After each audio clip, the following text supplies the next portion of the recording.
Good old boys. Live on the stream in the Superstream. How you doing, Oliver? Oh, I'm good. I'm good. Just alerting everybody that we're on the stream and we're taking questions. We're going to be, pop in here, ask away. We'll throw that stuff up on the big screen. Jeff, you guys are getting a little bonus content. Jeff, you in the house? Looks like he is.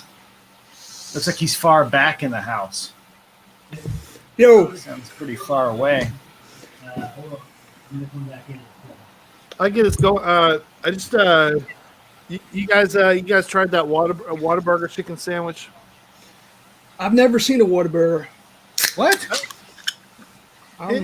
They weren't pushing that. I don't think they were. That wasn't on the menu. Maybe it was when I was down in Texas. The burgers are good though. It's a good spot. Yeah. So this is one of those. This is one of those like they're taking a shot at it. They said they weren't going to commit to it. And so people asked me they wanted to comment, and we can get into some labor theory of value here with the chicken sandwich.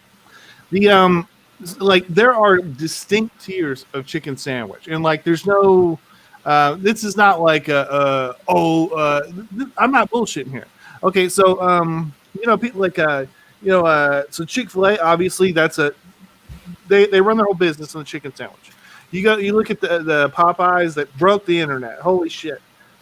Jacobin was like chicken sandwich you bring back the socialism. Okay, and then you have these other places, and like this Whataburger, it fell in this other camp, and it's a chicken sandwich. What's the difference, right? And so there's a huge difference between that Popeyes, that Chick-fil-A chicken sandwich, and unfortunately, I must report it was a good sandwich, and I mean it was fine, but I didn't know this till my good friends in high school. He worked at Chick-fil-A, and they cut the meat in the back, right? It's that simple. All the other places they get in this, a freezer truck comes in twice a week. They drop off 8,000 patties that have been sliced up by a machine that runs 200 decibels a minute, and that's just the tiers. I mean, you can have a decent chicken sandwich on that frozen tier, but you're gonna be saucing it up. You're gonna be throwing a bunch of jalapeno shit on there. The Popeyes, the Chick-fil-A, they cut the meat in the back. You can't really fuck with that. It just makes a different chicken sandwich. I'm sorry, it did not soar. It's not. I don't think the Whataburger chicken sandwich is gonna make it. Well, I mean, it might stay on the menu, right? Just it's not a phenomenon. Yeah. What is Whataburger? It's a hamburger joint in Texas and the Southwest. Okay, all right. We don't have we don't have them either here. Then it don't matter. There's a debate in Texas because In-N-Out Burger went there, and I like In-N-Out Burger because I like Thousand Island dressing on there, and I like the ability to use the secret menu code to order 8 patties, or have my fries extra fried or something like that. But I like Whataburger too. I mean, I'll eat anything. They're both pretty good, but Whataburger is something you should eat if you're going through Texas. It's good.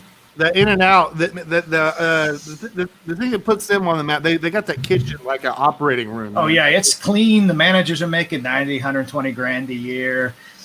Everything, workers are happy. They're paid. It's sort of an interesting example. All the burgers have a Bible verse on the bottom of the wrapper. There's almost like a citation. So you go there and you can read the verse on there. It's a good setup. They don't freeze anything either is their big thing. I think they get fresh potatoes in and they cut them in the morning and everything before. They can only set up where their supply chain is present, so that to get that sponge bread in and everything else, it's an interesting operation. It's sort of like we're trying to be the best that capitalism can be, so to speak.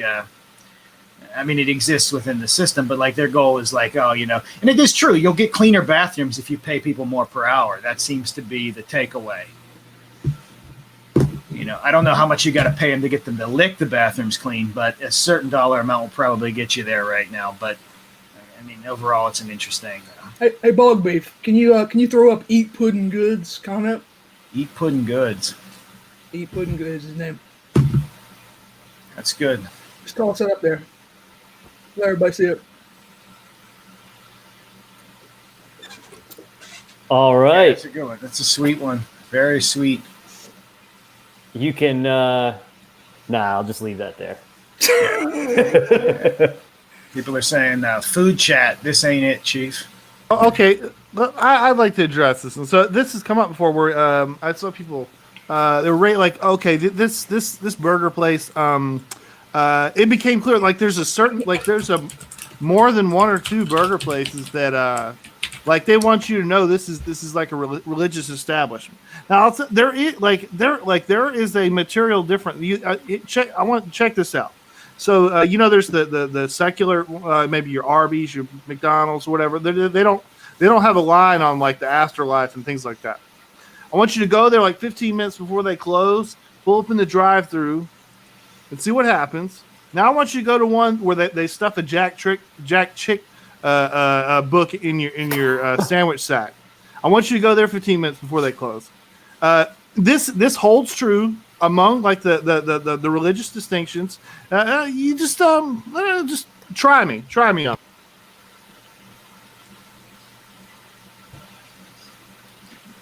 Okay.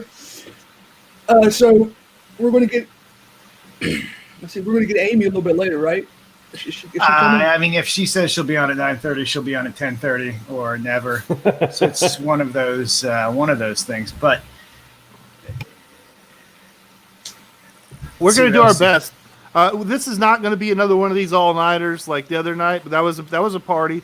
I think you're going to see this. You're going to see these a lot. We're going to get them going. It's. I don't think it's going to be a thing like. We're going to have all kinds of different people coming through. You know who we know. I'll tell you what, guys. Throw some questions up there. We'll answer them. Tweet at me. I'll read them. I'll say your handle, whatever you want. Just throw that up there. We'll answer it. We'll field them. We got a dream team here right now. Let me break out the Waffle House. Yeah, that's a We're good getting spot. a lot of Waffle House comments. That is a favorite of mine. Yeah, so the yeah. nearest one where I'm at, and probably the nearest to you too, Oliver, is in Maryland, right? No, there's one in my hometown of Washington, Pennsylvania. You can go look that up. It's I out didn't by even know the they it's had out by them. the Meadows. Yeah, the Meadows, the big horse racing track. There's a Waffle House right down from the casino and then up from the Tanger outlets. Did they steal the election? I can't. Who knows? Okay. Oh yeah. All right. I was expecting that one. Do you steal something if you leave the furniture out after the yard sale? It's hard to say. All right. Or are Yeah. they begging you to take it? Yeah. Okay. No, this is a good question because I've seen people complain. Excuse me. I've seen people complaining about all the allusion to the election being stolen, but like no one's coming out and saying, well, randos are saying it, but a lot of people are just, we laugh at the thing where, oh, they found 100,000 ballots overnight. So I would say the first thing is if I had more skin in the game with the Republican Party, like if I materially benefited from being a super Republican, I would just say yes out of principle. Sure, they have to right now. It's But you gotta they say don't it. give me shit, so I mean I don't have to do that. I easily could have. I like. Would you put it past either of the political parties to steal an election if they could? And then the obvious answer to that is, of course not. Beyond that, you have to ask, do they have the means to do it? Yeah. Is it worth the risk? I don't know. The thing is, you're not. I don't think there's even if it was stolen, there's not going to be a smoking gun. There doesn't have to be, because for one thing, they probably didn't have to steal the election. The bad flu and the mail-in ballots by themselves was a huge advantage for their party. Yeah, and that's the thing. Like, I mean, elections, the counting of votes, all of that have been inherently complicated, convoluted political processes in the U.S. since ballots came to be counted, since before ballots went secret, since, I mean, it's just, it's impossible to say. I mean, and as people pointed out in the chat, it doesn't seem likely given the results that might be coming out for the House of Representatives and the Senate, unless one assumes there's some sort of like corrupt bargain or grand bargain that's been struck. But again, that just seems to presuppose too much planning. I think the simplest explanation to all of this is that Trump didn't get a second stimulus check out there in time. I think that Mitch McConnell probably is secretly happy about that in some level, not every level, but he's gone. If he put his name on a second Trump check, I think he would have stayed in, given the margins. I think it's just that simple. I'd be curious to see, and I haven't seen this yet, in terms of like all the House pickups, if they tended to be in locations where, in these swing states where he looks like he's going to narrowly lose, or if they were in states where it was unlikely that any funny business would have gone on in the first place because they just weren't, they're just not swing states, not part of the electoral calculus for the presidency. I haven't seen that yet, but I would think that would be an interesting thing to look at. All right, well, let me share my screen for a second. We did just get a shout out from the Refuctionist. He's here for it. We got somebody else that wants to trust the plan. I'm all for it. I say work, plan your work and work your plan. Trust the plan, do the work. Plan your work your plan. That's what my uncle always used to say. Plan your work your plan. Plan your work your plan. Or maybe you could work your plan your work, one or the other, right? But trust the plan, trust the work, do the work. Yeah, did you see New York Times had a trust the plan? There was a great piece that came out today with this lady who said, "I voted for Biden. I'm a big shot in the QAnon world, and yeah, and all I have one other comment to say: trust the plan, and that's what we do. Trust it. Here's how plan trusting works. Trusting I'll plan the work. That's what somebody said. You've been a little kid, or maybe you got kids. You don't get presents. You must believe in Santa Claus to get the presents from Santa Claus. Yes. If you start running around saying, "Hey, I don't know about this guy. This might be bullshit," you're not going to get any toys. You must trust the plan. Well, trust is the ultimate problem here. Like, think about 2000. We're all old enough to remember the 2000 election. That was an incredibly corrupted electoral process. The Supreme Court got directly involved in an election. Stop the recount. The guy who won, his brother, was in charge of the state that flipped it over to him, and people were very angry about it. But if you compare that reaction to the 2016 reaction, an election that by any sane measure, it was as fair as American elections get, right? Yeah. And what was the reaction to that? A third of the country thinks that a Russian, the KGB, made him the president of the United States. And when people have faith in the system, whatever the hell that means, you're not going to hear these conspiracy theories from a large number of people. Kennedy stole the 60 election and cooked Yeah, the clear ballots. And Wheeling, West Virginia. Clear ballot stuff. But it didn't cause a constitutional crisis or people faith in the electoral process, because things were good in 1960. Things are not good right now, and that's why you're going to have this. We lost the bog, I think. Yeah, exactly. That's all right. That's all right. So we do have plan status trusted up there as a quote. That's good. Somebody asked, "What's this confusing plan?" There's that old Mike Tyson line. Everybody's got a plan until they get, till they get punched in the face. However, Jonathan Snowden, a friend of mine, pointed out that whole line of like everybody's got a plan until they get punched in the face makes no sense from a Mike Tyson perspective, because he spent his whole career planning to get punched in the face. So why, he should have a plan. In fact, he should have like a plan A, a plan B, a plan C for getting punched in the face. But neither here nor there. It's just trust the plan, plan the work, work the plan. If you did hit him hard enough, he kind of changed, right? He did. I mean, he spent hours and hours watching film. I mean, he was a film buff. Like, he could tell you about how Gene Tunney moved. He could tell you about how Jim Corbett, like anybody who watched on film, he could tell you how they moved. He had many plans. Tyson had the most that peekaboo style was the most beautiful thing. Because a lot of people know him from like after he got out of the can, when he just sort of just threw bombs, you know. Yeah.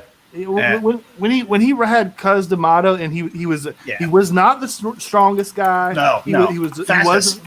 Oh yeah, he was the fastest. Go ahead. At that time, he was the fastest at that time, and his defensive game was incredible. When he came back, he was just throwing bombs. He's a 5'10" bomb thrower. Hey, Jamie, throw up the reflectionist question. He had a good one. I think he or somebody wants to talk, and somebody else wants to talk about the Electoral College, and if we abolished it, what would come next? And that all depends. We're not going to abolish it, but yeah, this is a good question. I think the answer here is that it's going to depend on what Daddy Biden says, and I don't think he wants to do. He beat the hell out of Bernie, so I think that's a. Well, and also, what's Pelosi going to say? I mean, she has to defend the status quo because she was the speaker. She was the status quo, right? She wants to keep her job. Yeah. So, I mean, it's not surprising that she's trying to take the other side on these calls where it seems that a number of people, not even just Spamberger, there were others on the call, too, that I don't remember the names right now, that were pretty upset. One thing you guys should pick up on, like from following Amy, is that this is all an ecosystem. You can't just flush all the woke stuff, the stuff coming out of the university. You can't just like flush your way and like we'll just have this common sense rule.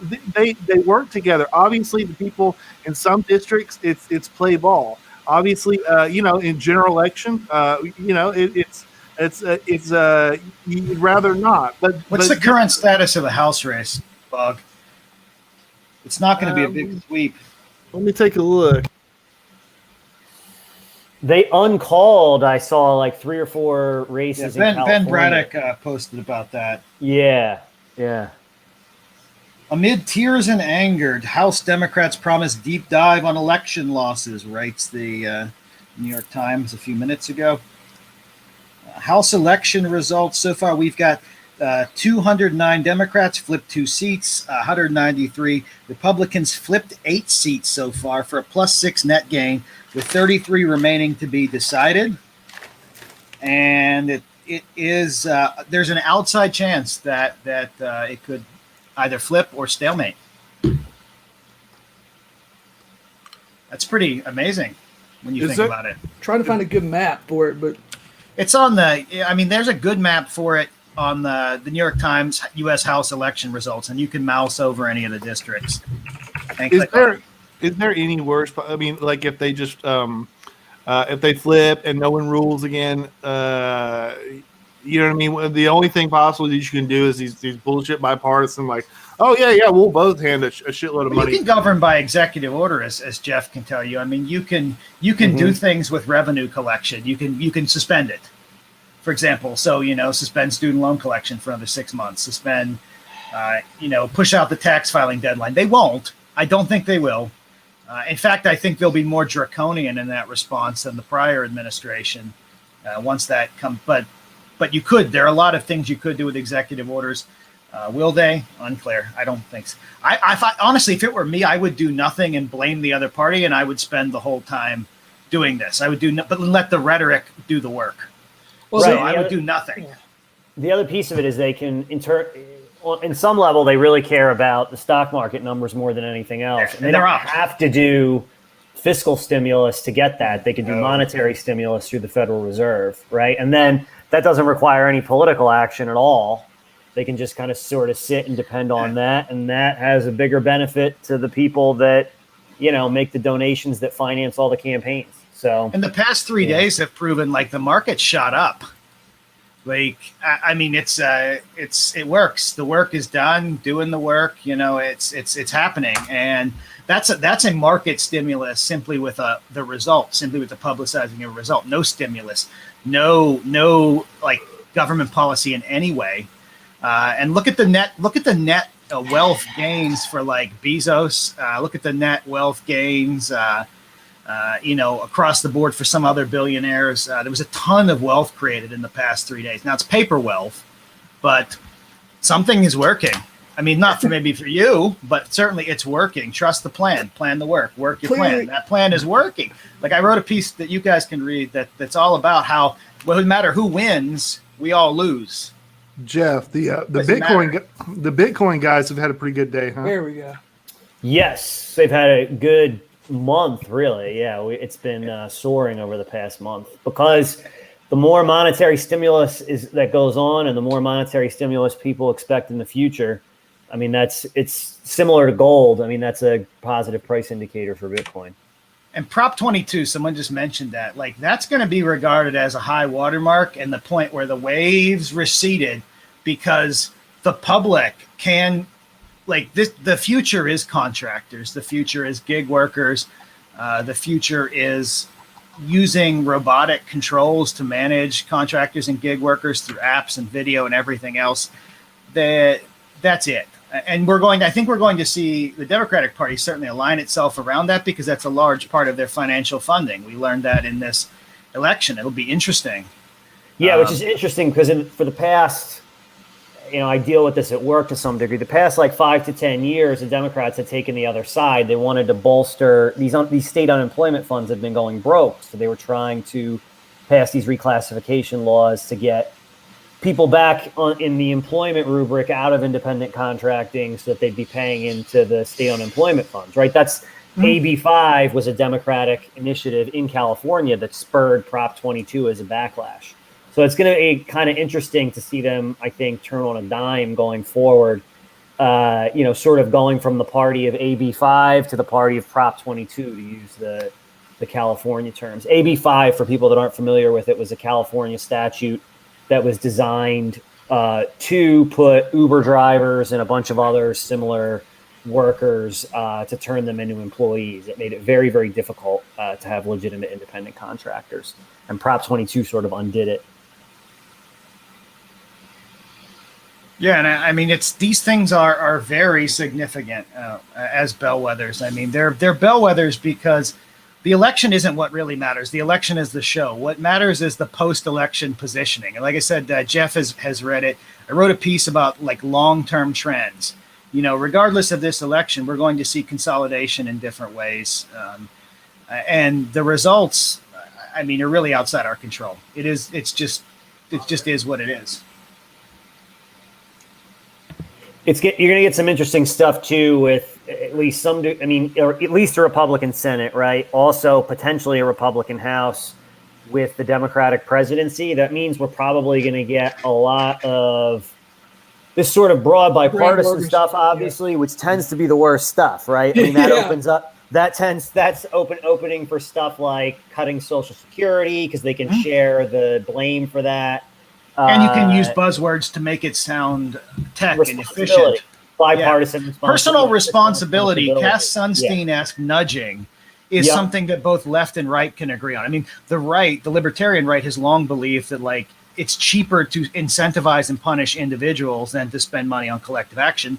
And the left has now really come around to the idea that individuals should bear the burden of, climate change, obesity, just being garbage, asshole people, just punish them, not the structures, right? So we will continue to move away from that because the underlying force is simply that it's much cheaper. Yeah, it's cheaper, and not only is it cheaper, but you're taking less responsibility for it as a politician, right? I mean, you don't because it's their responsibility. Your fault when it goes wrong. It's the fault of all these different individuals who didn't do what they were supposed to be doing. Which is true in some sense, right? So all faults are individual in this framework, right? So it's just a big tragedy of all these individual people. And the only bad thing for the government is we can't punish all of them, only some. Yeah, I have a whole bit that I go into where, I say sometimes libertarianism is the best personal philosophy and the worst political philosophy, right? It's there's a duality there in terms that if you believe everything is your fault and you take personal ownership of everything, you're probably going to have a better life in the long run, right? But when you try to apply that at scale and try to run a political system that way, under that sort of ideology, you're not going to get good results. And that's just sort of duality is not the right word. It's contradictory, but that's just how it is. Yeah, it's funny because the reverses can also be true.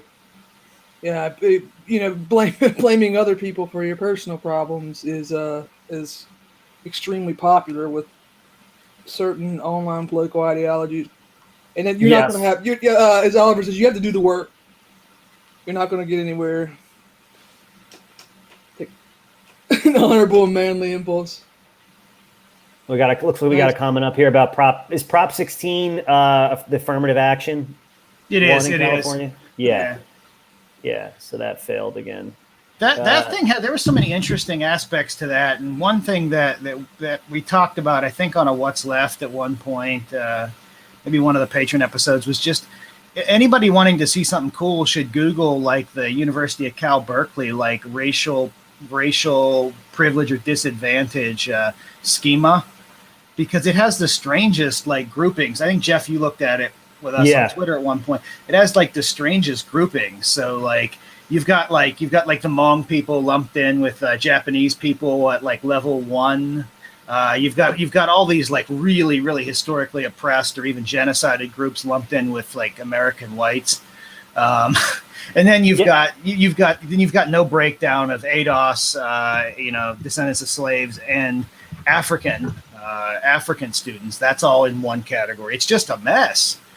And I don't know how it was decided. Ethiopians weren't even considered African. That's right, because I guess the ruling caste or something. The ruling caste isn't, and there are a few other areas where like the ruling caste was the one that was lumped in as white. I think Somali was on there as white. That I think that's kind of a typo, but that was on there. It's well worth looking up. No, I think the Somalis are considered a Caucasoid people, like, or whatever the term is for that. Yeah, R1Ds.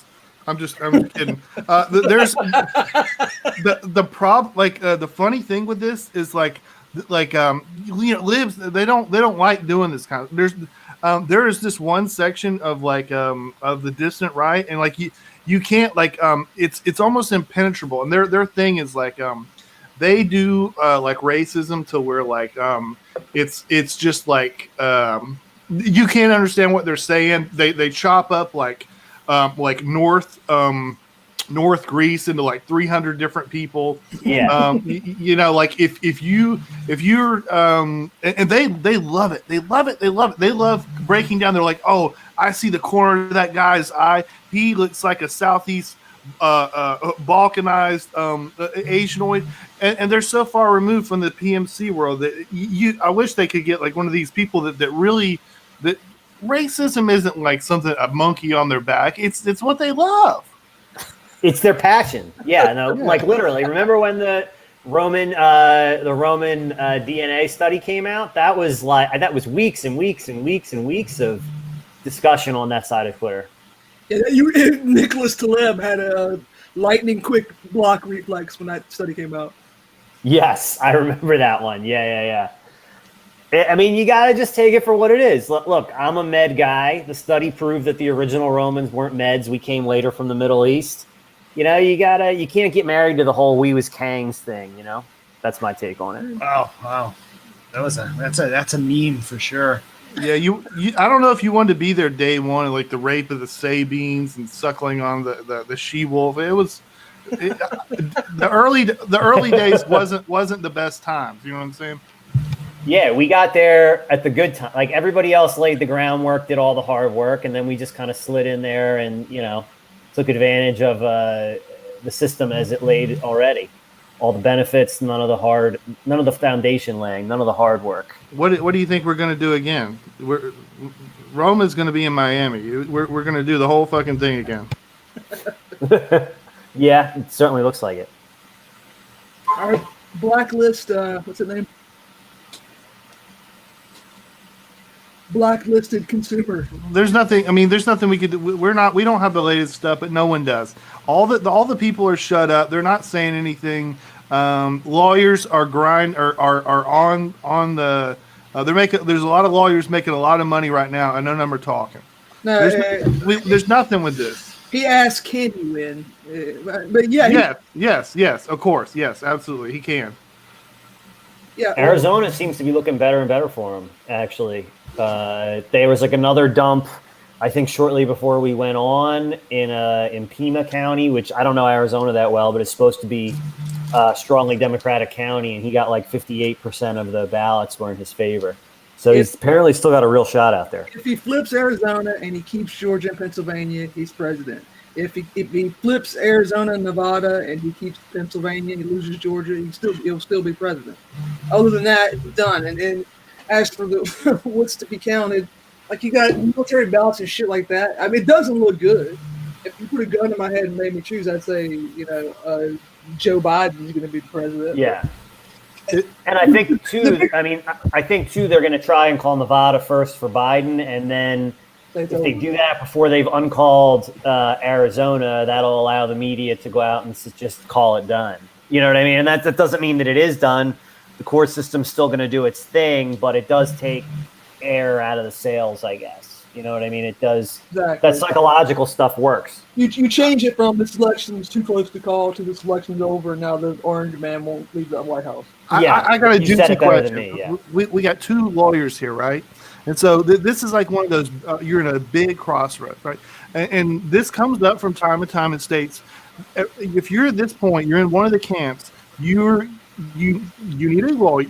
There's certain lawyers that you can call and say, hey, come over. You're going to charge me an ass load of money and tell me how I can be president. Yeah, I'd take that deal. I mean, shit. I'll call you an ambulance for the right amount of money. You know, you're an ambulance. What is that like? Who are the kind of people that do this? What's going on? There's whole teams. I mean, there's whole teams. There's like electoral law people. There's one of them like on Twitter that probably responds to you or Jeff or somebody. That Pericles Abbasi guy. You've seen him? Mustache guy? I haven't seen him around. He does like electoral law, Cook County, I think, or something. Some of you guys who are in the comments might know this dude. He's got a mustache. It's a specialized field, yeah. That's his thing. Because they do, I mean, those guys do not only, I mean, something like this, right? If you're an election law lawyer in Georgia right now, this is like your chance of a lifetime or whatever. But, I mean, they have stuff to do the rest of the year, too. Stuff like, elect compliance, where those are the financial disclosures, all that kind of stuff, as you can imagine. So there's like a small number of guys that do it, but they're typically specialists in it. I was thinking of when we when the torture went down in the Iraq War, they called that Asian guy, and they're like go crack open the Constitution and a bunch of law books, and write us a paper so we can go torture these guys. Like there's a dude you can call that'll work.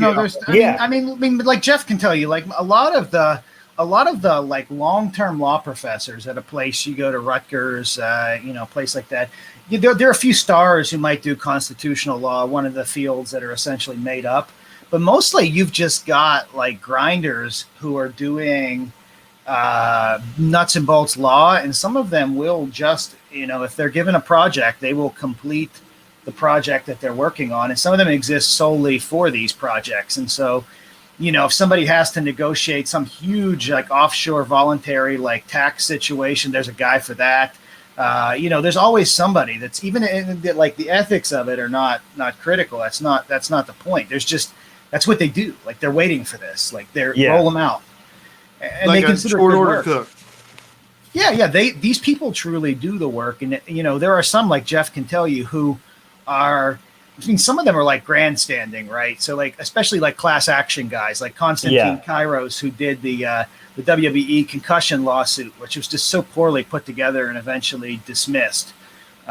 Interesting. I mean, those guys definitely had some kind of brain damage, but it just kind of, that was an attention-seeking thing. It didn't work out. But then there are these people who are pros. Like there are people who are pros at assembling class actions. When you get your $50 settlement from Natural Juices or whatever it was because they were selling you bottles of sugar, somebody nailed that one, And they got paid big. I mean, usually what happens in those class actions is you get a coupon for a free bottle of juice or something. That's your settlement, but the lawyers still get all their legal fees paid, right? I mean, that's typically how these class actions work. Yeah, it's a hell of a deal. Okay. So here's kind of a related question. I'll give it to everybody. Does Trump give you guys the impression that he wants to do what he would have to do to win this election? No. I don't think so. No, me neither. I mean, we all agree. Yeah. I think he'd do something, but I don't think he's willing to. And I think he sees that there are opportunities for him outside. Jeff mentioned earlier today maybe running in 2024. Yeah. Other people have said maybe just, TV empire. I think his channel, he would really need to be.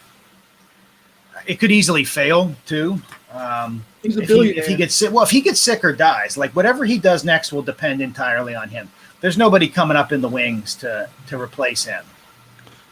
Where they fucked up with Caesar is Caesar could conquer and become emperor, or he would be dead.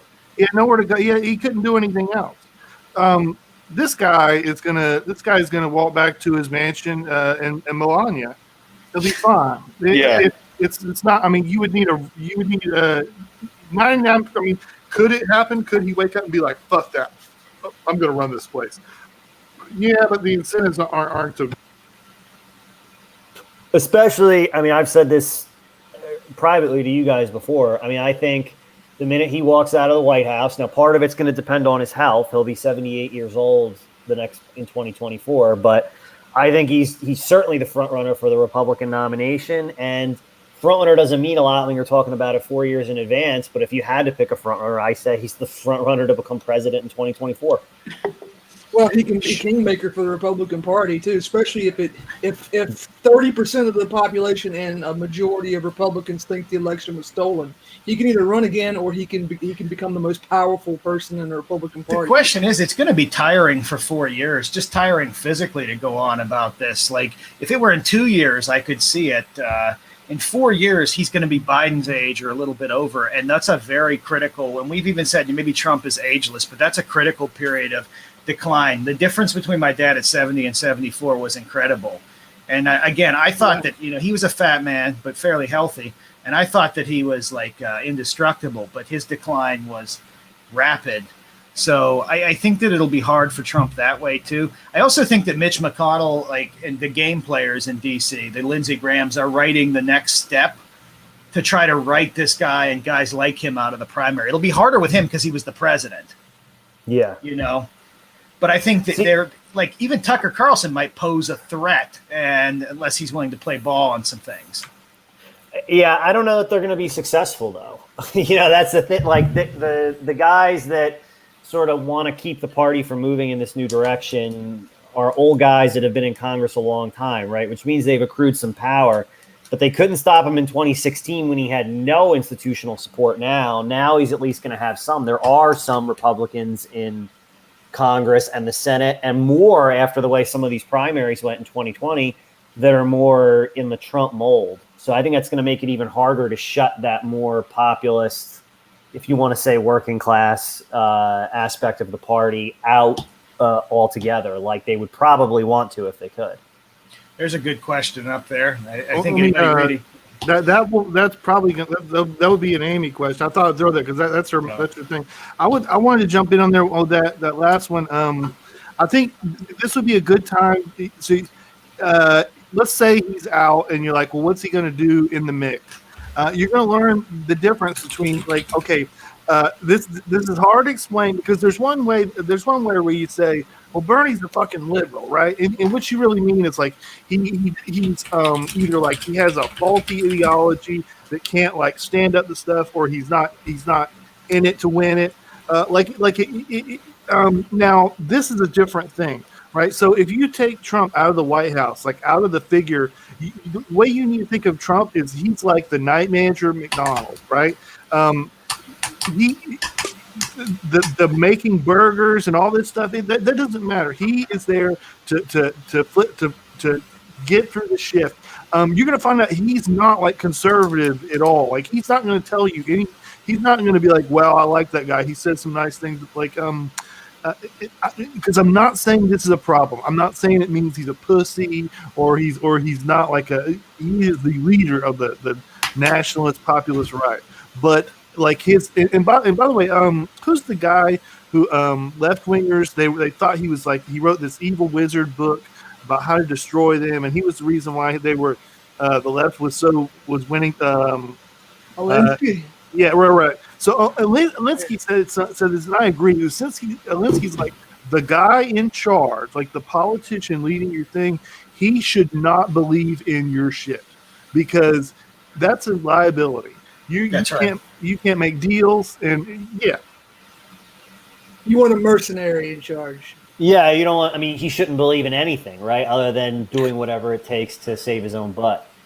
Yeah, Right, yeah. it's the man- You want James Carville back in Bill Clinton. That's a good arrangement for getting something done. Not necessarily a good arrangement for people or policies, but a good arrangement for winning this type of election.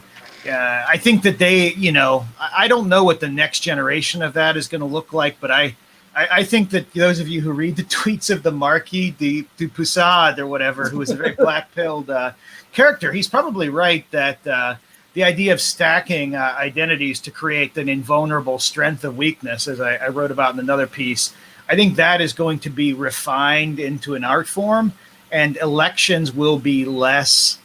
They'll be more about like control of what you can't say about the individuals you're voting against. I like the joke that one day Netflix is going to cancel you for being too unkind to the shows on it.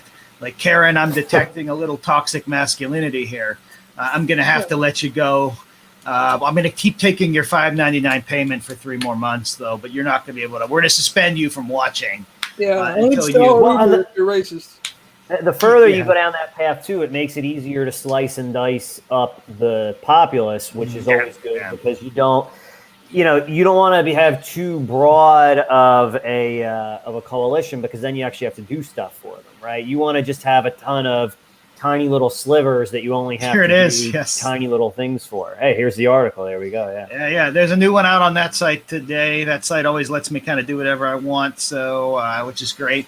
The new one today is about the new coalition that's going to rule your life. There it is. It's on the masthead up there on the right of the site. Yeah, it's the Meet the New Consensus Coalition that wants to rule your life. It's actually based on a tweet that I saw at one point that was like, do you really want to vote the way that the FBI, CIA, Wall Street, Amazon, Google, China, Bill Kristol, and a bunch of ex-Clinton and Bush staffers want you to vote?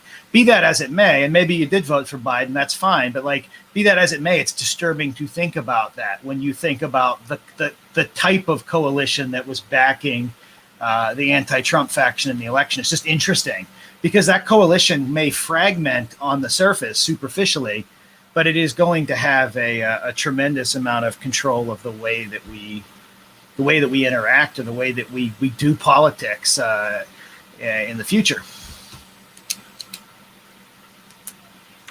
And somebody likes these, get a little Uber, all the good ones, Facebook, all the top institutions.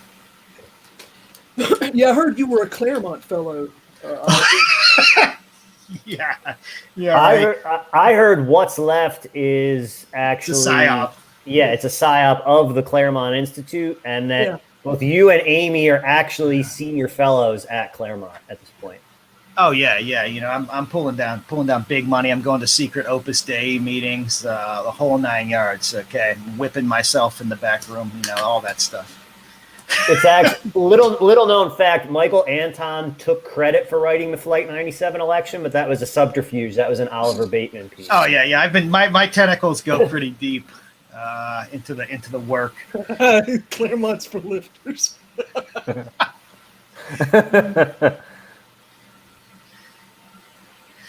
There's been a lot of conversation recently. I think we should, Jesus Christ, I think we should address it. I know maybe Bog Beef likes to mention this character, but the Judicial Watch guy, Tom Fitton, or whatever his name is, the guy who's barely fit in his medium-sized shirts. Yeah, his name Fitton, but his shirt's ain't. Yeah, that's right. You guys have probably seen him. He's a silver fox of some kind. Kind of an odd physique, big fellow, but what's great about him is so I like when there's sometimes you see like the people's marketing, like that they've thought about like what would someone think about me, like if they like couldn't read or like just like was just like an instinctual being, you know what I mean, like what would like a cat, like would they understand like what I'm doing here? And so like he's got like a move. This is the fit. And so remember, he's the watch guy, right? He's the Judicial Watch guy. He'll release pictures where you like it'll be like a press photo of him and like you can't even see his face. But what he does it more on Twitter. Here you go. What he's saying like, what the fuck? right? He said, this is like this is like a silent movie thing where he's like you see this and your brain goes, oh, that's the Judicial Watch guy. He's got his eyes on them. You guys are underselling it. You know, he just get he got. It's a very tight shirt. I mean, it's a really tight shirt that he's rocking there. The suit looks ridiculous. The one. Yeah. Did he just get appointed to something? The little bit of tea that we have is that the Twitter account Second City Bureaucrat allegedly memed him into posting his picture with every update that he makes. He's got one of the through worst. some kind of back and forth over time. Fitton, who is not fitting his shirts, was pushed into constantly posting a photo of himself to go along with whatever link that he was putting out there. So he has actually been memed into his current behavior. His own posting style is very odd. He posts kind of like a person in their late 40s or early 50s, a lot of capitals, unusual spacing. But he definitely somebody pointed out that he does all his workout at the cable machines, and I would say that is a good comment. That's not a back of a squatter, let me tell you. That's not the core of a squatter. Unfortunately, he does all his work on the cable machine and all his. He knows what he's shopping at the Baby Gap. Yeah, he knows what he's working on. Like he's doing the work. No hips. That's correct. There was a great Molly Zhong fast. Like Tom Fitton got involved in a controversy. There was something about the abortion rights, and he got into it. And then Molly Zhong fast. That I guess her parents were billionaires or something. She just did a tweet, and she's like, "Yeah, that guy's a son of a bitch." But his biceps are kind of doing something for me. I have both libs and leftists that I know. It has somehow been agreed so that he was memed into posting the shirt pictures. Okay. And then, he's another guy that's probably visiting like a Brian Mealing, like a late life anti-aging doctor or something like that. Titan Clinic down in Florida, that kind of thing. There's a lot of these. There's a lot of these spots. But anyway, Vitality Clinic. He was memed into posting these photos of himself, and then it's somehow been agreed that you guys remember like when the Spanish like special forces photos went around. I was just about to bring that up. Yeah, they were half like they had like a button-down shirt or something, and so like women on the left were like just saying really objectifying things. It was like it had been agreed that they could say that. That same thing is happening with Tom Fitton. I see people just calling him king. And they're like, these shirts ain't fitting you, king. And like men especially, are just slobbering all over him. And it's okay, but they're his political enemies. So this whole thing, like if you think about the mimetic environment there, it's really interesting. Someone pushes him into always posting a photo of himself. And then suddenly libs and leftists begin praising him, even in jest, on his photos. And this is just an ecosystem to the point where I've never read a word or clicked on a link that guy has put out. I don't know much about him. He got appointed to something, I think, recently, or DC commission for something. Okay. Bateman, do you think if Trump had spent the last 4 years blasting HGH and working out and become buff, would he have gotten reelected? I know his theory is that exercise runs your battery down, and he's a pretty good tennis player and golfer for what it is. There's some good essays about how he cheats at golf, but he's a decent golfer in general. But my advice to him would have been to beef up to look more like those images of him that were coming out with like make anime real underneath. He did not make anime real, unfortunately or fortunately. He did not make anime real. My wife is probably glad that he didn't make anime real. The thing that's probably would have been a bad scene. The reason why that wouldn't happen is one of the reasons why he's such a good politician is that he literally doesn't know that he exists, right? So his ontological right. So have you ever played like a Call of Duty or something, right? So you're looking out, like you have like an ontological experience. You see there's a house, like there's some ammo, I'm gonna go get that. But like you're not thinking like how high am I off the ground? Like am I sweating? He doesn't know that he exists. He's just like a hard on looking for a hole, basically. It's just he's just all vitality. God bless him. I don't know why he didn't bulk. There was he didn't bulk up his sons, but there were some interesting periods where I think it was Don Jr. who was like misreporting fitness or CrossFit exercise statistics at some point onto Beyond the Whiteboard, which you could easily do. Anybody can type anything in there, like, oh, I ran a 1 hour marathon. You post it. But strange. Like none of his kids have used PEDs, which is interesting. I mean, he's friends with Vince McMahon. Vince McMahon and Vince's son Shane are like living testaments to the power of anti-aging drugs. So but either way, Tom Fitton is a king. Somebody else also pointed out in the chat that people are slobbering all over Anthony Fauci in the same way, and Hunter Biden in the same way. And that's true. That is kind of creepy.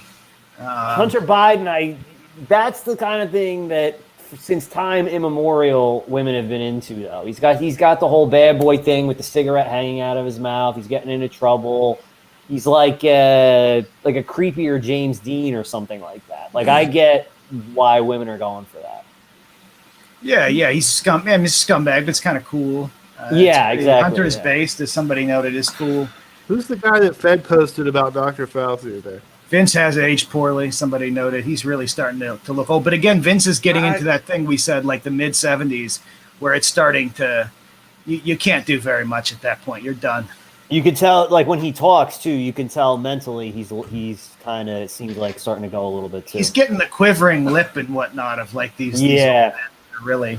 But you mean it was Bannon, right? Didn't Bannon get kicked off of Twitter for saying that someone should do violence to Dr. Fauci? I'm still getting my Bannon text though, so we'll watch that.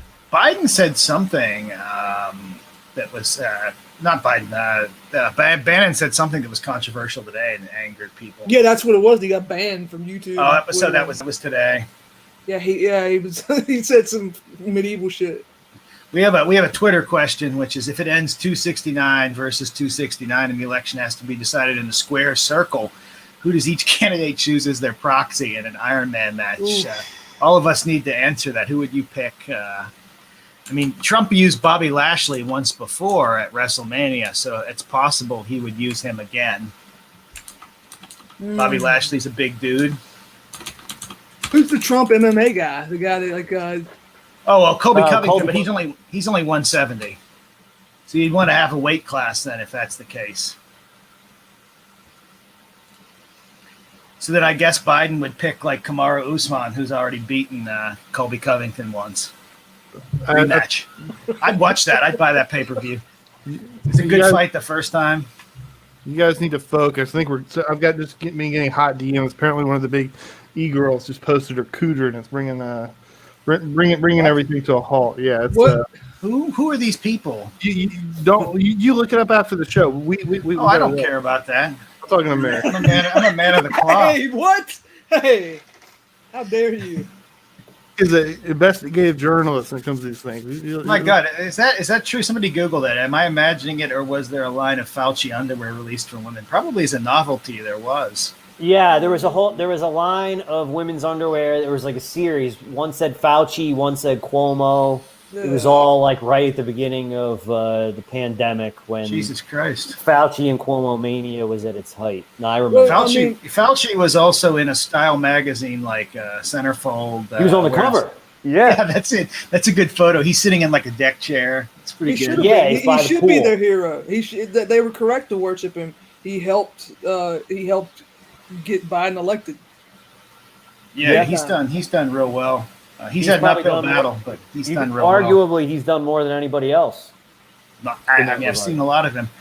All right, so unrelated, but under a Kamala administration. I always want to say Kamala because that's the wrestler I grew up with and wrote the obituary for, but no, Kamala administration. Do you think the U.S. would implement German-French-style online speech restrictions? They would if they could. Certainly it'll be talked about. Yeah, and that'll be that's a winnable fight for some attorneys for a little while, but I think they'll talk about it. There might be some ways to do a variation on it, like, with regard to federal contracting or something else, some kind of hook that might give them a little more leeway.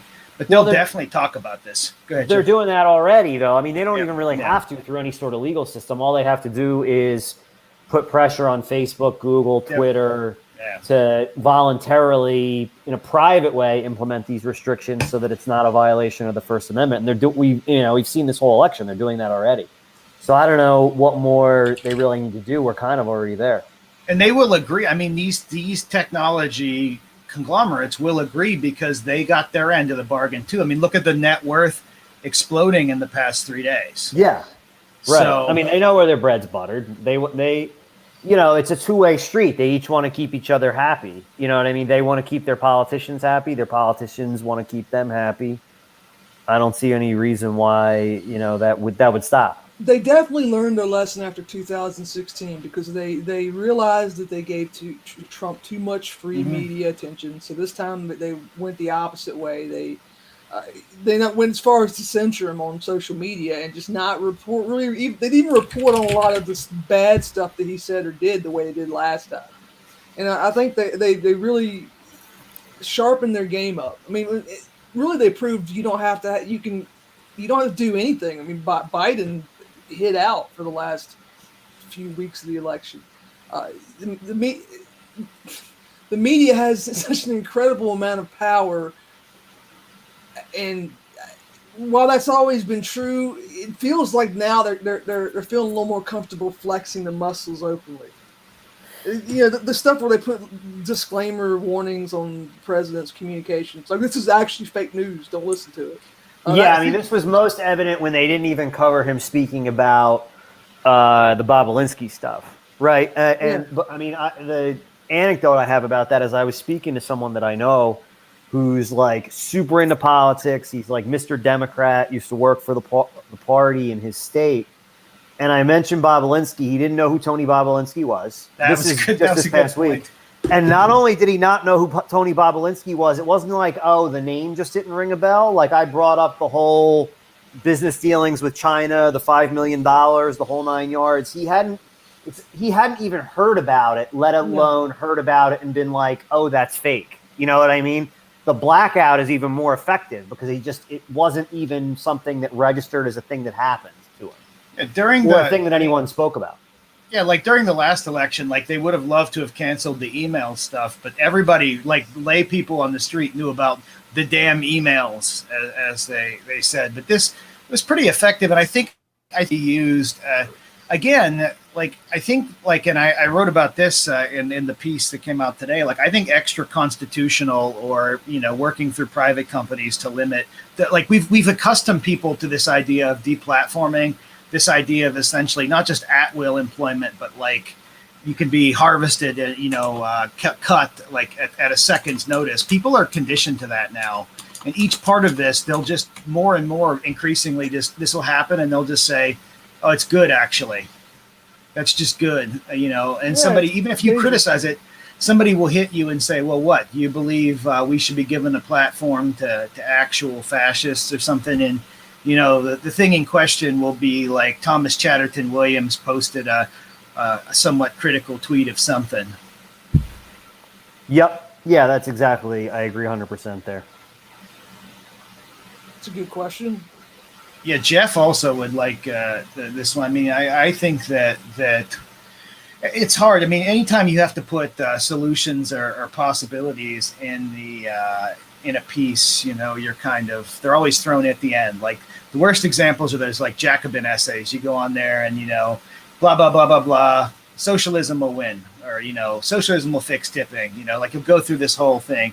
So even I go to the end there, and I tried to put some concrete things in there. Like I think nuclear power is an important phase, an important, piece of the energy puzzle. I think that in a world that's increasingly voting for independent contracting and gig work, hustling, I think that restoring dignity to the act of working, not gigging, not hustling, not thinking of it as grifting. People think of their everyday work as grifting, and I push back on the use of that word. I think that any type of, speech and word choice and these things are important, not like restoring not like restoring greatness or anything of that nature, but restoring dignity to labor and giving people trades that they feel like are portable, exportable, sustainable, giving them markets in which to utilize them. I mean, Jeff and I both, we realize it's helpless nostalgia, like, and it's not going to happen. And it was a product of a post-war situation that had a lot of economies off the board. But we would like to see, I mean, we wouldn't have minded some aspects of growing up in our fathers and grandfathers eras. But I'm not saying that. With all I put all the qualifications on that I can. Wishing for a past that never existed. Yeah, I know. Yeah, but I mean, here's the thing. It's like, I'm of the mind that you shoot for that, and if you fall, this is going to be the tritest thing ever I'm about to say, but it applies here.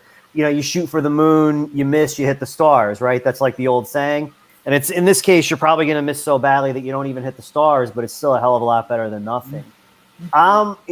In terms of the more dignity in labor and trying as much as you can to move toward that system that our parents and grandparents labored under, I'm of mind of Michael Lind when he talks about tripartite corporatism. For people that aren't familiar with that, there's a really good piece that he wrote in I believe it was American Affairs on that topic. I mean, my hope would be, and this is not going to be something that I think is going to happen in the immediate future. I don't know that it's possible at all. But if you told me something that's not wildly unrealistic that I would like to see happen, it would be an administrative state that works in a more tripartite corporatist way, which essentially means instead of just having lifetime bureaucrats setting administrative rules for different industries, it's a whole stakeholder model, right? It's actually essentially a patronage model, but it's a multipolar center of power in that you've got at the bargaining table, you've got labor, you've got consumers, and you've got the employers all with a mandated seat at the table, sort of state representation directly through a corporatist system. So I think it's the best you could ever do, I think, in the real world in any scenario. I'm not saying it's possible, but I mean, to me, if you were to say, how could we restore dignity to labor? Well, I think a system where labor has a seat directly at the table sanctioned by the state is the best way to do it.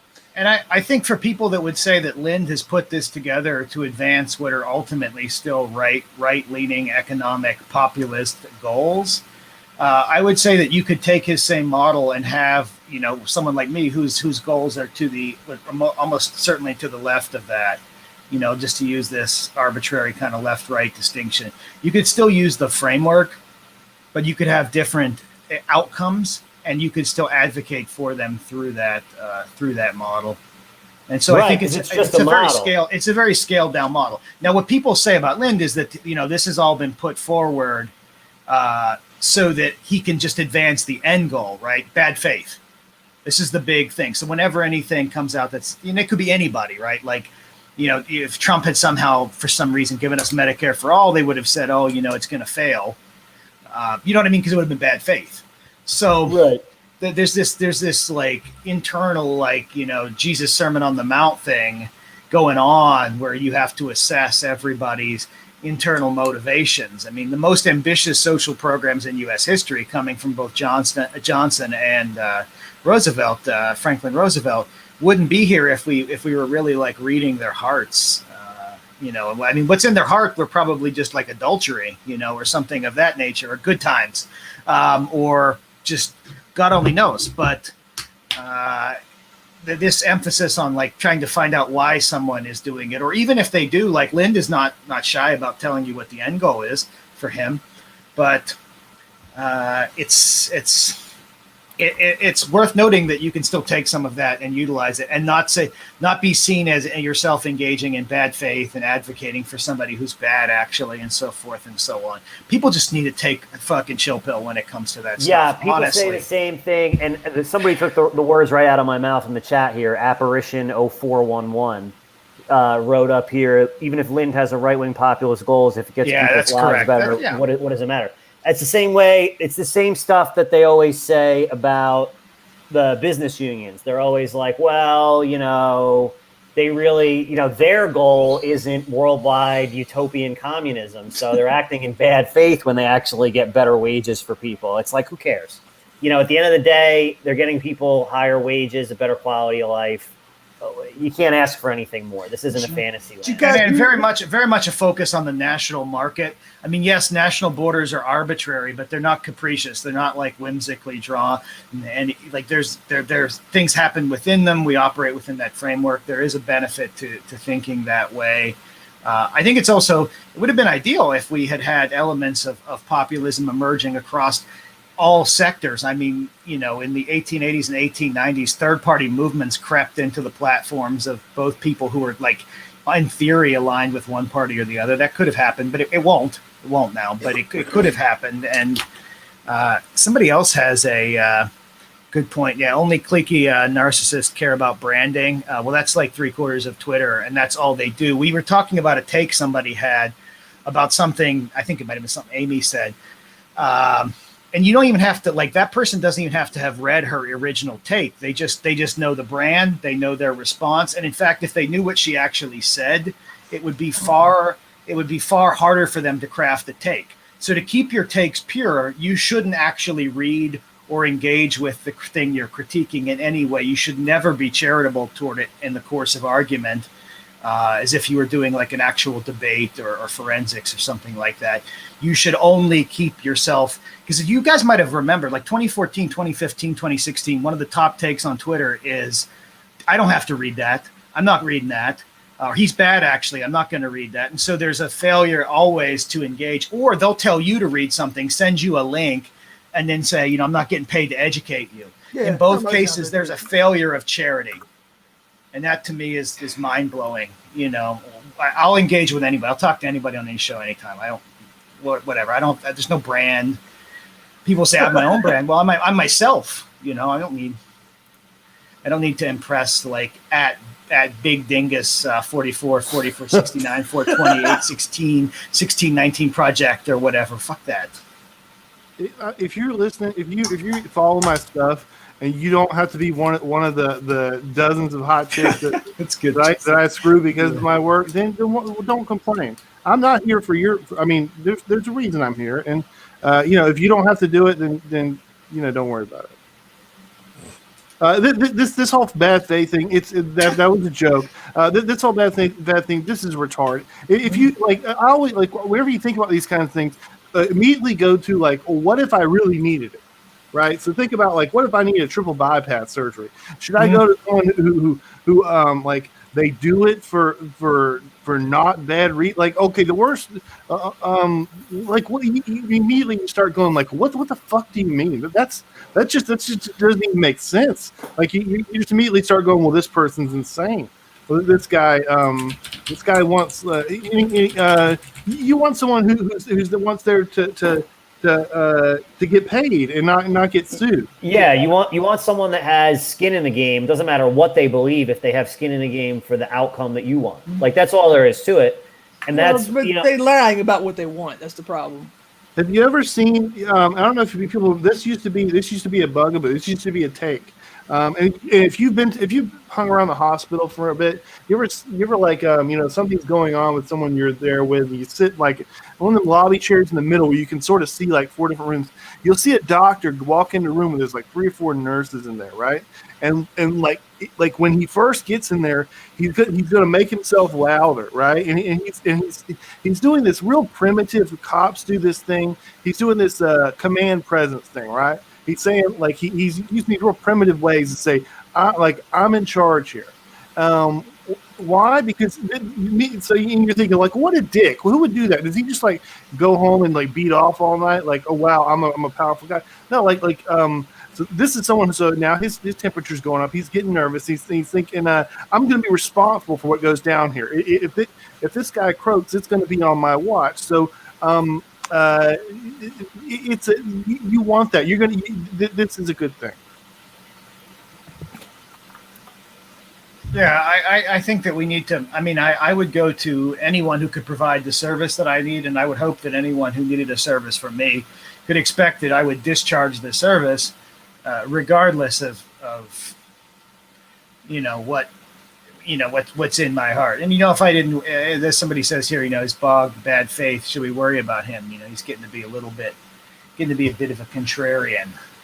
Even if someone is truly good faith, I mean, that's not going to keep them motivated per se, right? I mean, if you could give me someone that's acting in good faith, but just a naturally disorganized person that isn't suffering any consequences if they fail at getting things done, I'd rather have the bad faith guy that's going to personally profit from getting done what needs to get done. And that's kind of my thing about the corporate system is you give labor, consumers, and employers a direct seat at the table. You're not expecting them to do anything other than act in their own best interests. You don't need them to worry about other people or to not be corrupt. You just need them to worry about themselves. Here's the real deal. Like what you really talk what you really talk about when you're talking about bad faith. You're not going to get that with people that's not in private and you haven't known for a good while.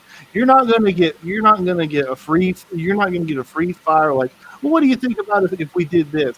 That's over, man. Like, you're an idiot if you run around talking to random people and you just lay all your cards on the table about the organizations, societies with their hundreds of millions in size. Like that shit is over. You need to have friends. All these guys, I talk to these guys about these kinds of things.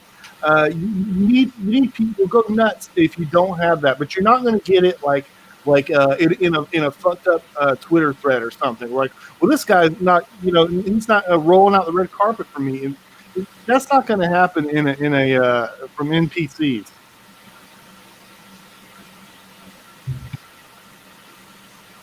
The NPCs. There's a term that has how long? That dropped about 3-4 years ago, right? We started seeing those. Where's that term evolved to? I think I first encountered that in like the Wojak meme together. It's kind of died down. I'm using 1 year. Somebody says. Okay. We're on Twitch. I'm sorry. I was using the gamer version, not the political. The gamer version. It's just sort of like you just sort of cruising around. Like you walk into the McDonald's. Everyone there's an NPC. They're just like they're just these people that sort of you go into a thread and there's a guy like they're just sort of these people doing as they do. In the political version, I think we're all NPCs. If you're not at Harvard, if you're not one of these big journals, you aren't really shoveling out like the prime level. We can cut it up and we serve up some recipes, but we still have to buy Mrs. Dash. The prime takes. That's the high level shit. Everyone's NPC under a certain level. Yeah. I mean, you got to hope you have more dialogue options than some of them, I guess. You don't want to be the one that says, like, I am error, like in the second Link game. The bad faith thing is you don't even need to worry about it. Every Tucker example is perfect. This guy, he's arguing in bad faith. He's saying all these things that we want, but he doesn't really mean it. What that means is the person who's making that accusation, they're projecting. They're saying my only concern is left-wing populist economic politics, but really their primary concern is the left-wing social issues that Tucker Carlson would actually like. If you made Tucker Carlson the dictator of America, and he laid out his populist platform, they should be thrilled about that, right? You forced this right-wing. Swanson is like the heir to the Swanson family fortune, right? Yeah. You've got Swanson Frozen Foods. Yeah, I think he's like adopted in or something. Like you forced him to move to your position, support things that you like. That's a celebration. Like, even Tucker Carlson agrees with this stuff, but they don't do that. They get really upset because they're worried that he's going to fuck around with the things that they actually care about, which people like me or a lot of the people who follow them on Twitter or whatever don't agree with. I mean, how many of them are going to be thrilled for President Joseph Biden if he wins? Yeah, I mean, I don't think I bet some people. I bet Mark that more people are excited that way than are letting on because their branding indicates that they shouldn't be.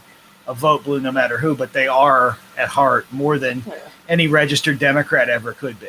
And Biden might give them some weird social stuff. I mean, he's not going to abolish the police, right? But he might do some weird sex stuff. Who knows if it shuts them up and keeps them happy? Who knows? And that's, as Merrick said, that's the stuff they actually care about. And you don't need the Senate to do that. You can do that with the bureaucracy and Department of Ed. I mean, when you're look at how, I mean, one of the biggest things Obama did is when he did away with the presumption of innocence for college rape accusations. Oh yeah, right? the burn shifting. Yeah. And so the evidentiary standard is really low now, really low.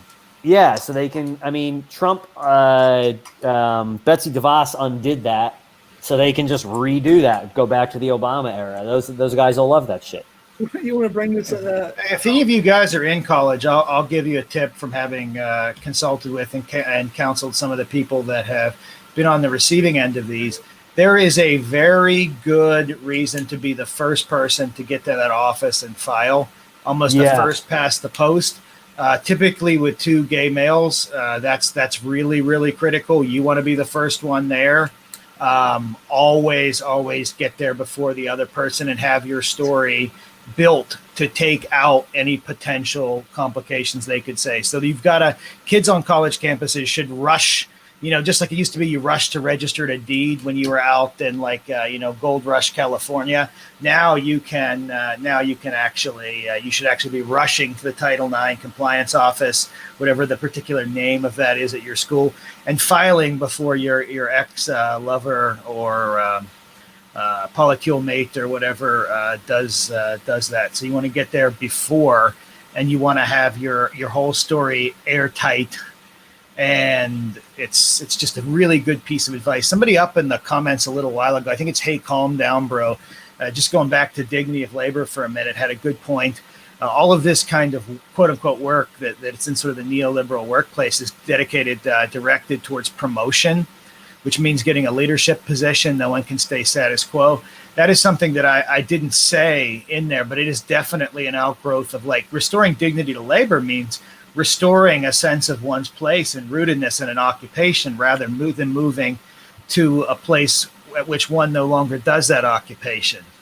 I mean, the goal, anybody that's in a hierarchical organization knows that you promote upwards people who can do, ideally, less damage, right? So you put someone at the executive VP level or something like that. That's where you put someone who can't really be out there in the field doing the grind.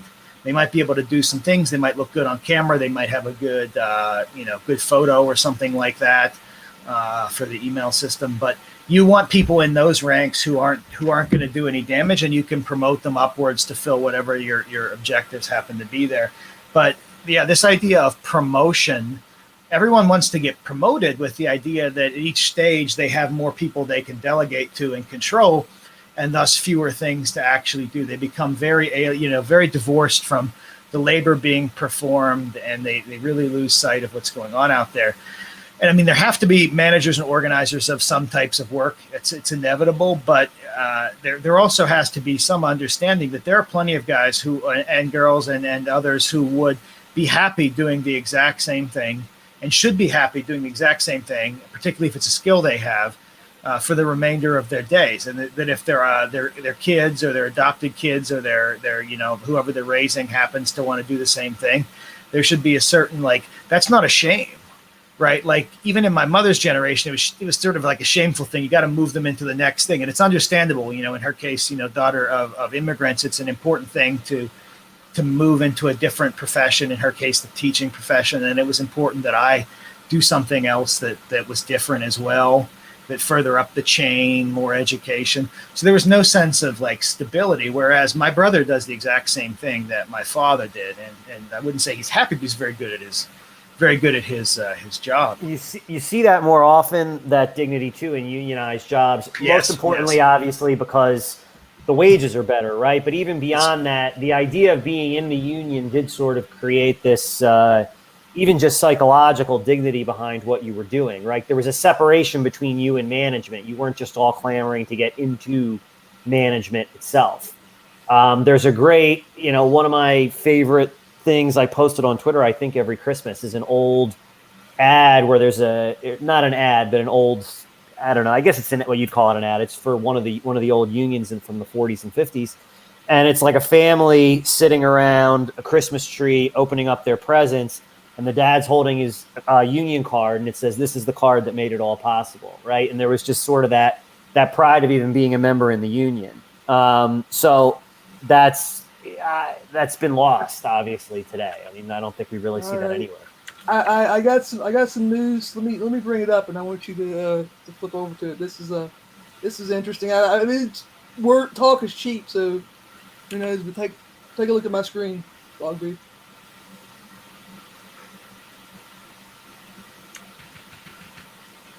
Oh, that's too far. What's going on there? President Trump will not concede. Even if Joe Biden declares victory. That's kind of generous to Trump to put it out like that. That's a weird. Yeah. You know, this is the art of your opening bid. You know what I mean? If your opening bid is no, it's not going to happen. That's rather. I wonder what's going on with that. One thing I would say is that we're going to be doing these quite a lot. Part of that is I can't go 7 hours with this time, but people keep it going. I've probably got 5 minutes left on me, but you can just keep moving. Let's see.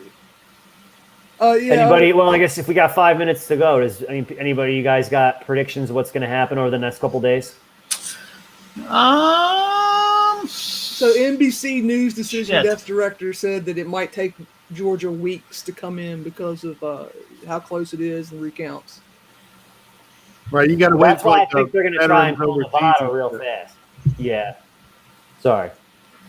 Yeah, but like when it gets down to like less than 50, then there's like people in Afghanistan and stuff, and they have to like walk each of those back if it's under that number of how tight it is.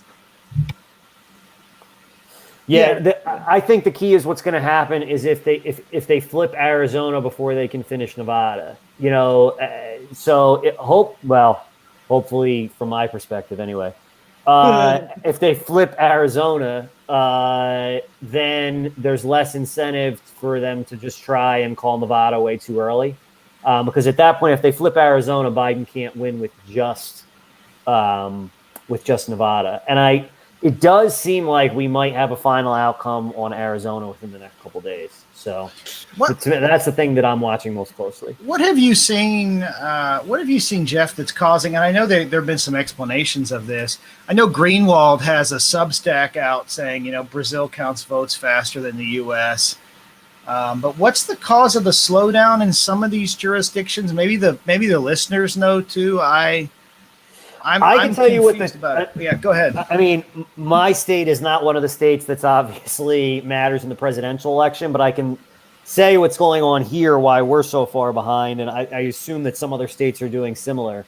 So in New Jersey, they did not allow the use of voting machines. Anyone that wanted to vote in person, supposedly for sanitary reasons, had to fill out a provisional ballot.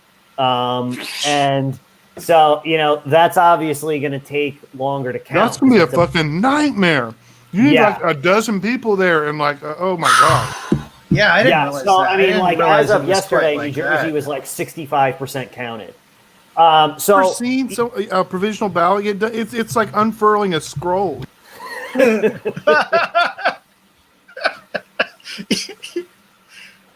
Some of these states, even if they allowed the machines to be used, right, and they weren't doing all provisionals like New Jersey was for in-person voting, if your mail-in ballots are 3 times as much as they normally are, the mail-in ballots just take longer to count than the machine counts for you. Whereas your mail-in ballots, you got to open the envelope, you got to look at the interior envelope. Did they sign it? You know what I mean? It's just a longer process to count votes. The more of these paper ballots that you have, whether they be provisional or mail-in or whatever, as opposed to people that actually voted on a machine. So that's what I assume is going on as to why it's taking so long. I mean, isn't that purely to discourage people from voting in person? In New Jersey? Yeah. New Jersey ran an all-out, straight-up thing that was essentially they stopped just short of saying do not vote in person. Yeah. And New Jersey also did the thing where we mailed every registered voter in the entire state a ballot without them asking for it. Yeah, see, that's that's the dream for baller. them. Wow, That's the dream for them Wow. because you can have an electorate that you can just treat them like a dairy cow. You know, that's a great comment there at the bottom. I've only lived in long-standing mail-in states in the West. Can only imagine these moribund polities trying fecklessly to get with the times with mail-in votes. Well, New Jersey would love to. I mean, you know, it's not government work unless you do it twice. So you got, you know, especially out this way, you know, count the votes once, count it twice. Lick your finger before you turn each page. Those are all classic techniques of the Pennsylvania, New Jersey DMV clerk. You know, one of these numbers here, and then you gradually get out of your seat like you're kind of rising, like an Easter Island statue rising from the ground, and you move over, and then you push the button, and the number changes to 3. I mean, it's really amazing stuff. I love it. But I hadn't thought about how just clusterfuck that is. There's a faster way to do it. I think there's definitely a faster way to count votes than we used to do it. Yeah, Clark. Yeah, exactly. I mean, it does revolve around that. Yeah, I mean, they're not. I mean, it's hard to trust the people doing the counting when there's all this sketchy stuff going on with the poll watchers. I don't know if you guys have followed any of that, but poll watchers have been getting kicked out, and Georgia one seems really sketchy, where they announced they were done counting. This was on election night. They announced they were done counting for the night, acted like they were all going home. The poll watchers went home, and then when the poll watchers left, they were like, you know what, we got a couple more hours in us. We'll fire up some coffee, and we'll count votes for another couple hours. So I don't know. It makes it hard to trust what's going on.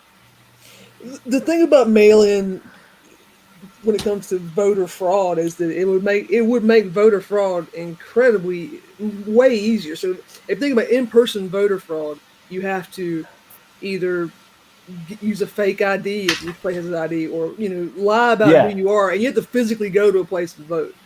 With mail-in theory, you could send out. Well, especially when you're sending them to everybody that didn't request them, because people are getting them at their old address or all kinds of funky stuff. I got 2 ballots this year for people that were not me in my mailbox.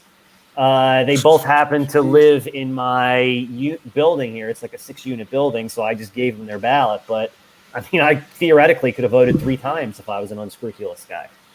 Well, I'm not even worried about that so much, although that is a problem. It's just that you reach a point with the mail-in shit that, like, all right, you're incentivizing people who don't want the responsibility of being a voter, which you're incentivizing them to vote.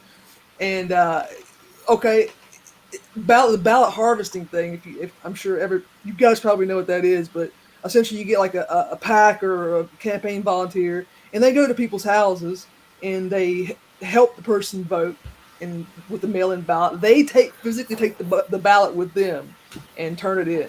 You don't even have to like lick a stamp and send your envelope in. Just someone comes to your house, they tell you exactly what to write down, they take the thing away, and you did your civic duty. You voted. I just read 3 books about Mayor Daley. This is a lot going on with this. So, at that point, you actually, why is representative democracy a good thing? What's the point? If we like that, then, I mean, I don't know. It's hard because it's hard to articulate the argument against it, which is essentially that if you don't give a shit, you shouldn't be voting in the first place. It's the same way with the, felons getting their, being able to get the right. I mean, Hazy, my dude, has a good point. And we could never do it in the United States, but I thought it should be a holiday. My company does give you 8 hours off to vote.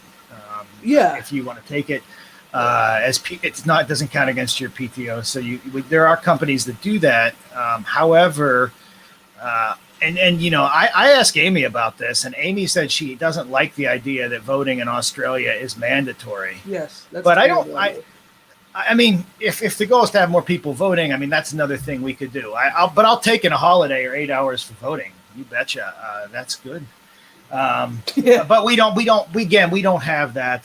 We don't have that in process. Now, before I go, because I got to drop here in a little bit, there are two things I know I want to ask Jeff about this. I am wondering how, with a Biden win, and I'll tell you my theory, with a Biden win, how the COVID narrative is going to change.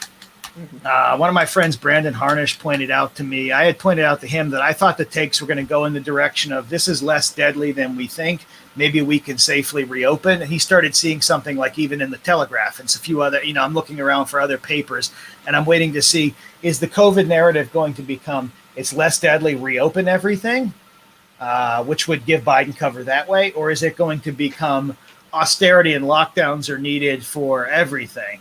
Flu prevention, environmental brownout. There's two ways it could go.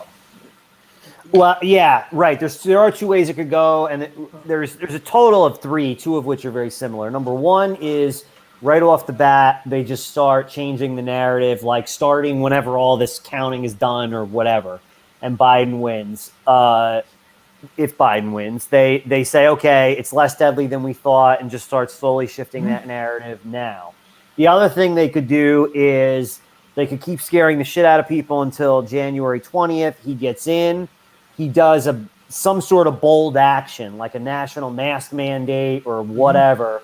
And then they try to attribute they try to attribute some effect to that. Saying like, okay, they do some sort of national mask mandate for 3 months. And then they just say, hey, everything's great now. Look, all it took was some bold action from a president. Who cares. That's a take I hadn't thought about, Jeff, but that's a smart one. And then the third one is the real dystopian situation where they just try to make this a quasi-permanent thing where we're always either always or intermittently distancing, lockdown, masked up, whatever the case might be, because there's some obvious benefits to that for the tech industry and for some other players there. I think they need one more pandemic for that. I think they need one more. Yeah, or the climate stuff, maybe. I frankly just can't handle blackpilling that much and thinking about that situation. So I've just decided that that's not the one that I'm going with in terms of predictions. I think the middle one is what we're going to get. I think that there won't be much change in the narrative, I think, until January 20th. And then he gets in there, he'll take some real bold actions. He'll do something so that he can take credit for the vaccine when it comes, whether that's he has to shoot down one of the vaccines that comes out as unsafe to look like a hero, or whatever the case might be. He'll just do something such that he gets the credit for some giant success, which is attributed to either a short-term national mask order or some sort of action he took with the vaccine program, or something along those lines. I don't know what it would be. I think that's the most likely thing that'll happen. Yeah, I think one way that Trump shot himself in the foot was not talking about how heroic he was in overcoming COVID. I would have advised him to say that I got COVID for you. I got COVID for you people, so that I could feel what the people feel. My coward opponent is afraid to get COVID. He wears a big, beautiful mask all day. I'll get COVID 3 times a week and twice on Sunday. Give me all the COVID. He did say that. Yeah, he did. He gave us little fragments of it, but he didn't double down on it. I would have gone on TV every night of the week and just I got this for you, Well, he said that, that he's the president, he couldn't hide, and so he got COVID. That's what he said. He said, I can't hide in my basement. I'm the president. I have to be out there with people, and that's why I got it. You know what I mean? Yeah. So. Yeah. I think it's. Yeah, there we go. That is Amy's push. And some other people tweeted in here that the Grosso Marone noted, we just draw lewd images on the ballots because we're forced to vote. From the patronage thing, you don't you have a better society if 30% of the people went out of their way to vote. 70% just didn't vote at all. Just like they just never looked at the ballot. Rather than you took the same situation and you just shoved a ballot in the 70% of people's hands. Not because of class or any of this shit. It's just what they're expecting. Now this is under the theory, so I I can't like prove this in math or whatever, but you can think this out and see. Here's why you don't like the idea when you hear like we should have mandatory voting, because it makes you understand implicitly that if they're doing mandatory voting, then voting doesn't matter. It doesn't matter. Oh, there would be no reason for any political party to want that if voting was meaningful. So it's basically at that point a civic ritual that has no impact on reality. And you kind of have to admit that if you want the whole, you need that homeless person a ballot in his hand to get him to fill it out. There's no way. Why would a Republican or a Democrat want to do that if voting? I mean, the 3 online point is very good. Like, patronage is only operationalized if somebody has skin in the game to go to the polls. If everyone goes to the polls, you've defeated that. No one has skin in the game, and it becomes a true disconnected situation. That's a very good argument, and I think that is, people are disconnected here, but they don't go to the polls. Meanwhile, like, Jim Clyburn can reliably turn out a strong constituency for what he provides as and has provided for 30 years as both a congressman and a state employee, state political employee, and everything else. Some good ones here. If Biden dies, they should say he tested a faulty vaccine and slipped away. That's good. I would go with that. That's almost like a Captain America type move. But I just want, similar to that, I think if the Republicans do pull off taking the House with this China stuff floating out there, I almost think he has to make up a health thing and kind of step down for Harris. Because he's not going to get removed, obviously, but they will do an impeachment inquiry, right? I mean, they've got enough there to do one with this Bobolinsky stuff. So it seems like it's just less of a hassle for them to just tell him, like, look, you're going to say you got some health thing, you're going to step down. Harris comes in there. She doesn't have any of this baggage. Because to the people that finance this stuff, they don't care if it's Biden or Harris. It's the same to them. They're going to get the same policies. It's an empty suit either way. As Turdy Roosevelt there says, Biden's going to cut Social Security. Harris is going to cut Social Security. Doesn't matter. You know what I mean? We'll just use slightly different words. Yeah, exactly. Like when Harris cuts, when Harris will say she's doing the work when she cuts Social Security. Joe Biden will say that he's cutting through the malarkey. Just depends. Just a generational I don't know. thing. Kamala also could give us, I mean, she's a woman of color. She could give us the whole some sort of Social Security is racist type take there, too. Staggered Social Security. Yeah, Social Security is racist because black men don't live long enough to collect very much Social Security. So and don't pay into it that much through over-the-counter tax jobs. So, yeah, it is in that sense. I've got it. By the way, let me just stick to one thing. So I got it. The patronage thing. That's the House. Let's go back to that for a second. Talk about the civic ritual. I don't think it matters because let's take two things here. Let's say voting is fake. It's a psyop. It's invented in the 50s by the CIA to trick you. It doesn't really do anything. Let's take that example. Now let's take another example where it's not. It's real, but you have 300 million people. What the fuck is the difference? Okay, like you can't have a meaningful vote and have 300 million people. In other words, the burden here that's wrong is like focusing too much like on that you vote about stuff. This is one of the things like it fucks you up because so if you look at like when you have like we have like a move from like the English government to the American government, right? And then I remember I found out like I was growing up there. I was like, they don't have it. they don't even have a constitution in England. I was like, really? I was like, I wonder what other thing they have. Like, they don't have a Supreme Court either. I'm like, no. And I was like, what? And you got to look in like, oh, it works fine. It works exactly the same. With the voting, like, it's more of thinking of like who's powerful, who's not, all those kind of things, rather than like you put too much burden on it by just laser focusing on voting as like the machine that moves things. It matters, but like how much can it matter when you have 300 million people? There's some good Australia comments in here. The social ritual in Australia was the free barbecue sausage sizzle you got after voting. Now under liberalism, we have to pay. Shire Fun Poster says, for all of our boasting about being rugged, Australians are by and large urban, defeat Bugman. And then somebody else agrees with that. And then it goes on and on like that. Wow. There you go. Well, Sad. as I said before, the only good thing about ballot harvesting is it could bring back more formal patronage networks. So someone could offer you a hot sausage in exchange for you filling out your ballot to hand off to them. That would be more in line with American 19th century democracy. We don't get shit for it now, other than perhaps fired from your job if people find out you voted the wrong way. So maybe it's not so bad. Yeah, I'm fine with Whatever a that. sizzle is, let's get one. All right, Bring it on. Bring it on. I'm about to. I got to roll, guys. I got to roll out. It's been great on the stream tonight. Tried to get Amy on, but pinged her on like 3 different chat services. I talked to her. I talked to her like 15 minutes ago. She's like, should I come on? I was like, okay. She's finishing. She's finishing a work meeting. She'll join next time. Okay.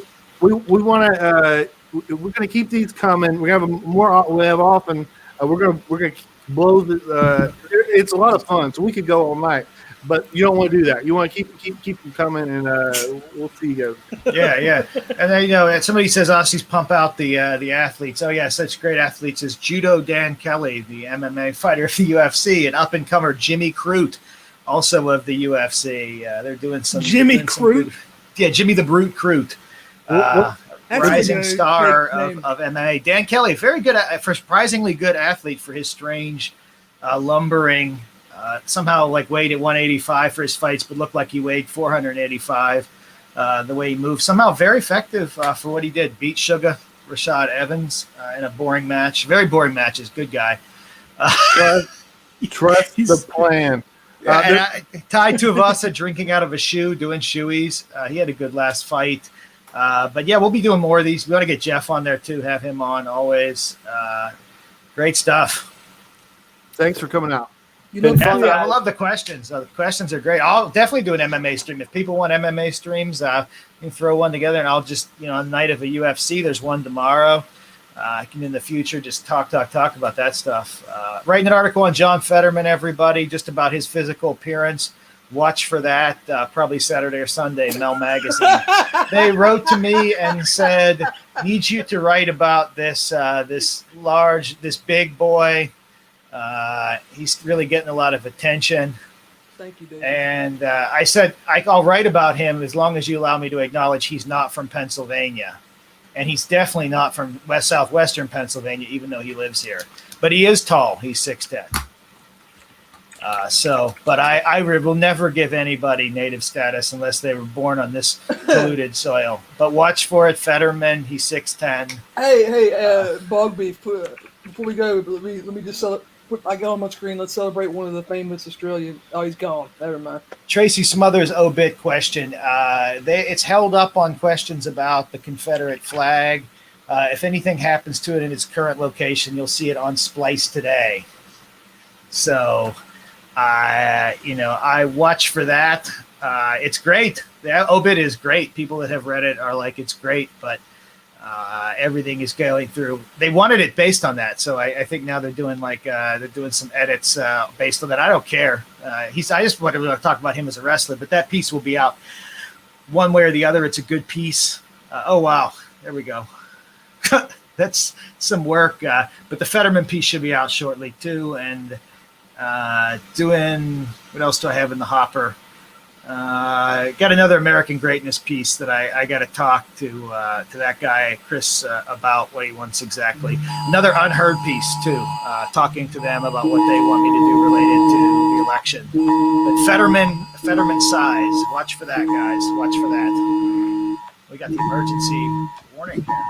Yeah, Amber alert. It's an Amber alert. An Amber alert. What's going on here? Maryland license plates. Black Kia Forte. All right, guys, you get to get a little bit of real life in here. Thanks, everybody, for being on the stream. Find that Kia Forte for us, guys. Do the work. Yeah. Take it easy, everybody. Later.